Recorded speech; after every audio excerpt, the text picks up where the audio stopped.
設計喺2022年嘅6月10號啦，咁嚟到啟欣苑啦，為客人安裝個全屋嘅防貓防蚊網嘅兼換咗個透明窗花啦。咁原本客人嘅單位咧都係有一啲鋁窗花已經係裝咗喺度，咁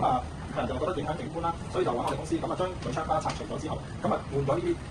活動窗花係啦，呢個係透明嘅亞膠膠。保留翻佢活動嗰個功能啦，開窗閂窗，有時可能係晾衫或者係抹窗等等，都會比較方便啲啦，活動式唔會限制咗係啦。咁透明窗花就比傳統嘅鋁窗花咧睇得更加通透啦，係啦，個景觀會更加視覺效果會好啲啦。咁然之後呢個掩窗式嘅高清蚊網膠網咧，亦都係裝咗啦。咁顏色同單位嗰個主色翻係好接近嘅。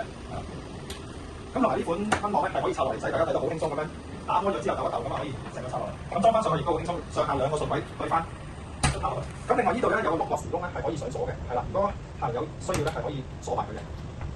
咁同埋頭先講呢個透明窗花活動式咧，客人會之後自己喺呢個位置加翻個鎖，係啦，加翻個鎖，咁就可以保障到小朋友嘅安全，唔會可以隨便開到呢個窗花啦。咁呢邊亦都係啦，亦都係相同嘅產品啦，都係換咗兩個透明窗花，都係活動式嘅，係啦，都係活動式嘅，咁係完全唔影響開窗閂窗嘅。